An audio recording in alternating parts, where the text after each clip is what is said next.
Hello students, hope you all are doing well. Today I am here to explain you a new topic which is refraction. Before starting that, I have a experiment for you. Let's see the experiment. See, this is a glass, and when we add a pencil in it or a pen in it, what do you find? Can you see this? You find it is bending. Is it a bending? क्या ये bend हो रहा है बच्चों? Can you see it? In 19th century, most of the musicians use this trick to amaze the audience. Let's see what is amazing in it. Okay, suppose you have a bowl. आपके पास एक कटोरी है. Suppose आपने उसमें coin रखा है और आप कहीं यहाँ खड़े हैं. Suppose this is your eye, something here.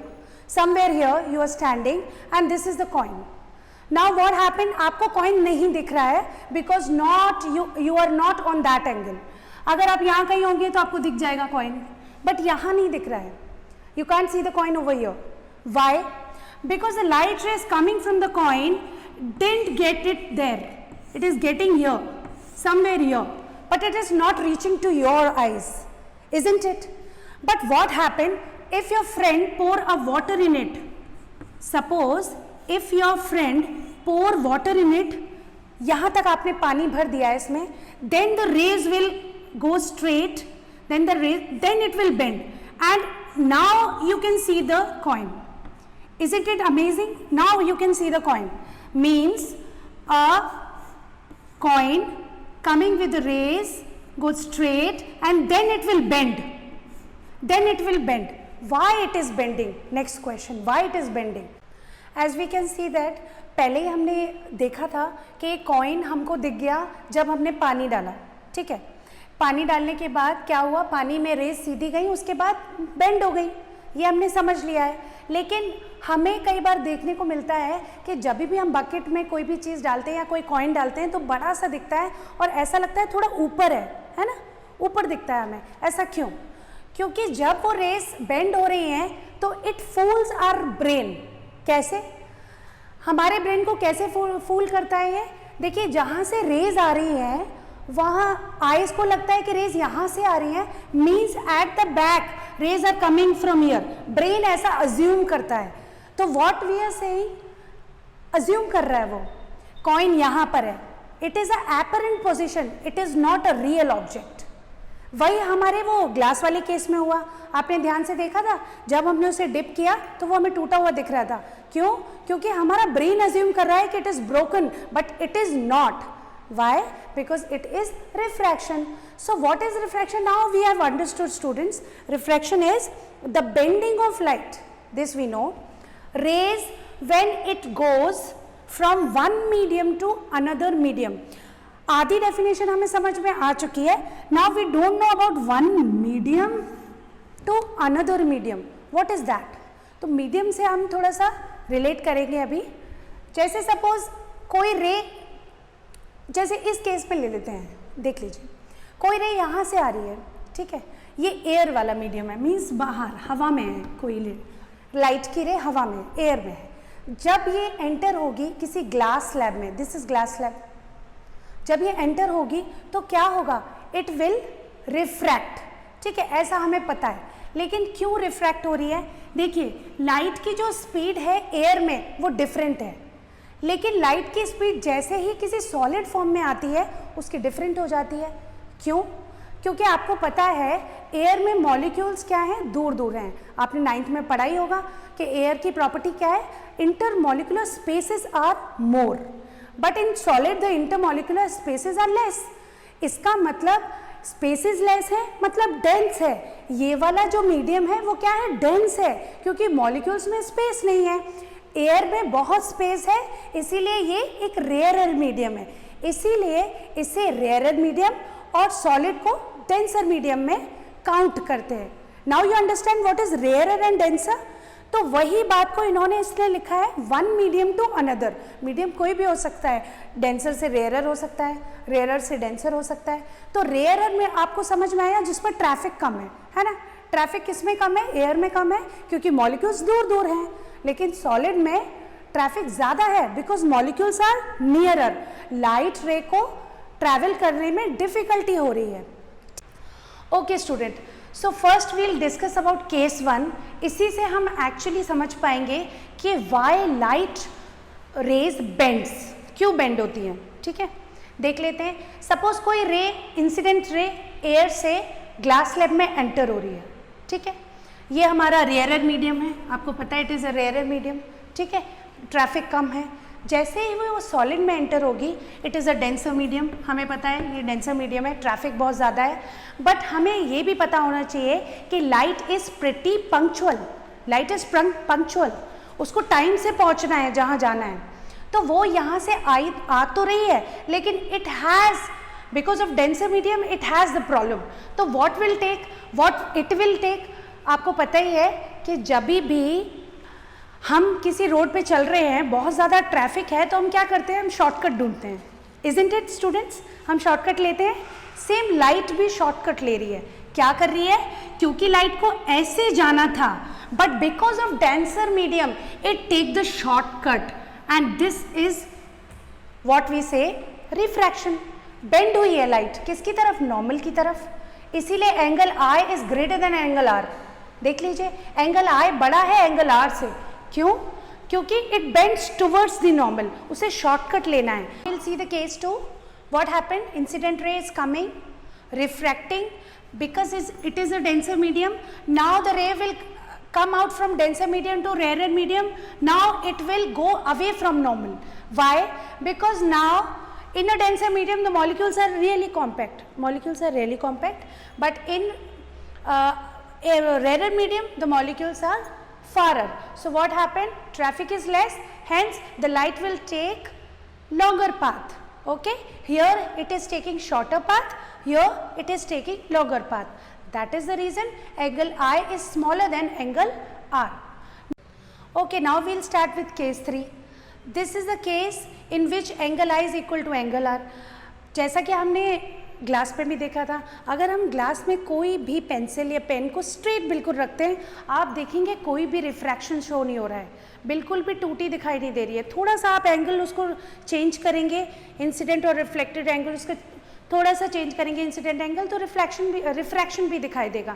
लेकिन जब बिल्कुल 90 डिग्री पे आप कोई इंसिडेंट रे डाल रहे हैं, दैट मीन्स वो बिल्कुल भी डेविएट नहीं होगी, बिल्कुल भी रिफ्रैक्ट नहीं होगी। इसलिए angle I is equal to angle r, तो वो स्ट्रेट निकल आएगी, nothing else. Okay students, so now we have fully understand what is refraction. This is also one diagram which is given in your NCERT. Let me explain it. Suppose this is a rectangular slab ABCD. Okay, our incident ray is coming and refracting towards the normal. This you know why, because it is taking a shorter path. Then it is going from denser medium to rarer medium, and it is going away from the normal. Now what is this? This is incident ray, this is reflected ray. As we also know, incident ray is greater than refracted ray in this condition, and it is smaller in this condition. Okay students, so this shift is known as lateral shift. This is NCERT 1 mark question. You just need to understand what is lateral shift. In this also we have seen lateral shift. See this, the coin is really here, but we are assuming it here, our brain is assuming it here. This is known as lateral shift. I hope you understand the full topic, what is refraction, with the cases which we have discussed. Let's see the laws of refraction. Okay students, now we will discuss laws of refraction, also known as Snell's law. Before that, we will discuss about law of reflection, which we have learnt in our past classes. What is that? Angle I is equal to angle R. पता है हमको, हमने पढ़ा है छोटी class में. Incident ray, reflected ray and normal all lie on a same plane, ये भी हमने पढ़ा है. ये जो लॉ है हम पढ़ चुके हैं, इसी से रिलेट करता है law of refraction. Okay students, now will see law of refraction. Earlier we have talked about law of reflection, which is similar to this. See, incident ray, normal and refracted ray all lie on a same plane at a point of incidence. So this is similar to reflection, only the word at a point of incidence is added. So it is added because see, incident ray, refracted ray and normal all lie on a same plane or at a point of incidence. So this law is similar to reflection जो हम पढ़ चुके थे पहले. Now the second law, which is also known as Snell's law, which is also known as Snell's law. Snell's. Who is Snell? Snell is a scientist जिन्होंने law of refraction बताया था. तो now my question is to you that what is the name of the scientist who discovered reflection, law of reflection? Answer is in comment section. Okay students, बाकी last में video में मैं answer आपको बता दूंगी. चलिए, तो क्योंकि साइंटिस्ट स्नेल ने इसको बताया था इसीलिए हम इसको बोलते हैं स्नेल्स लॉ. ओके स्टूडेंट्स, क्या कहता है Snell's law? Sine i upon sine r is equal to speed of the light in rare medium and speed of light in denser medium is equals to constant. ये कहता है Snell's law. लेकिन आप सोच रहे होंगे वाई साइन आई, हमने तो रिफ्लेक्शन में एंगल आई पढ़ा था, या एंगल आई क्यों नहीं लिखा है?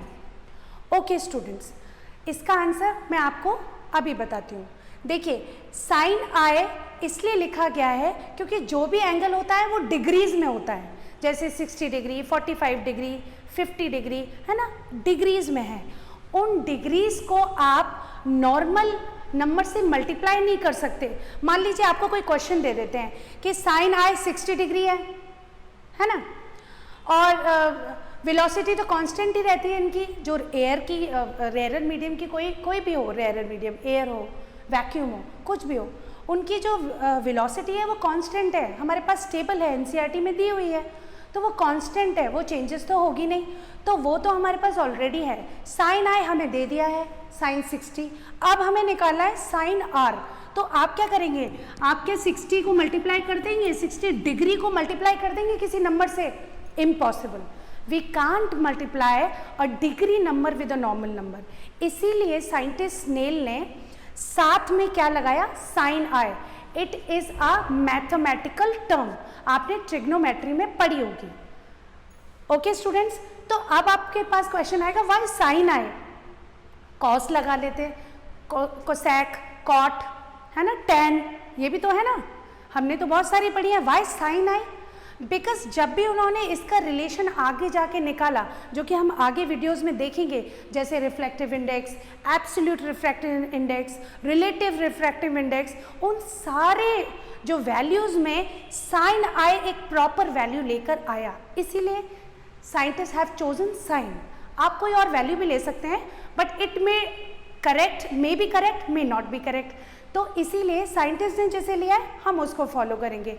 साइन क्यों लिया है? क्योंकि हम डिग्रीज को मल्टीप्लाई नहीं कर सकते हैं. Am I clear to you students? Okay. उन्होंने क्या किया है? Sine i means the incident angle कहाँ पर है, वेलोसिटी कहाँ पर शो हो रही है?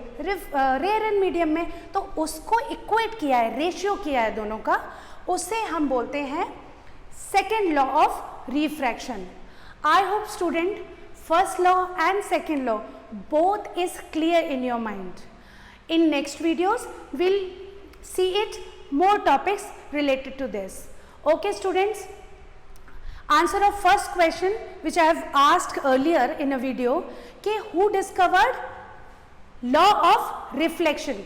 Who coined law of reflection? So the answer is Snell only. Snell has given law of refraction as well as law of reflection. दोनों ही laws किसने दिए हैं? स्नेल ने ही दिए हैं. लेकिन क्योंकि ये लॉ बहुत ज़्यादा आगे बढ़कर रिफ्रैक्टिव इंडेक्स के बारे में बताता है, बहुत सारी चीज़ों के बारे में बताता है, इसीलिए एनसीईआरटी ने इसे ज़्यादा हाईलाइट किया है. दैट डजंट मीन कि लॉ ऑफ रिफ्लेक्शन किसी और ने किया है. बिल्कुल लॉ ऑफ रिफ्लेक्शन भी स्नेल ने ही कॉइन किया है. Am I clear to you student? Okay students, तो अभी आपको ये समझ में आ ही गया है. हम नेक्स्ट वीडियो में मिलेंगे. उससे पहले आई वॉन्ट टू शेयर कि कैसे मेमोराइज करना है आपको कोई भी टॉपिक. देखिए, हमारा ब्रेन एक तरीके का कंप्यूटर है। आपने आज कोई चीज़ देखी, कल आप भूल जाएंगे। अगर आप आज कोई चीज़ पढ़ते हैं, उसके बाद आप उसे कल दोबारा एक बार देखते हैं, तो it will be saved permanently in your brain. Am I clear students? क्यों? क्योंकि जब भी आपका ब्रेन सोने जाता है, मीन्स आप सोने जाते हैं, आपका ब्रेन पुरानी चीज़ों को डिलीट करता है। मीन्स आज आपने जो भी चीज़ करी वो धीरे धीरे डिलीट होती है, पुरानी चीज़ें डिलीट होने लगती हैं। तो आपने जो पढ़ा 1-2 दिन आपको याद रहेगा, आप वो डिलीट हो जाएगा क्योंकि आप उसे दोबारा नहीं देख रहे हैं। टू सेव इट आपको उसे दोबारा एक बार देखना पड़ेगा। तो आज आप ये वीडियो देखिए और कल आप इसे दोबारा देखिए, so that you can permanently it will fit in your brain. Okay students, I sign off from here, Neetu Yadav. Will meet you tomorrow, same time, same day.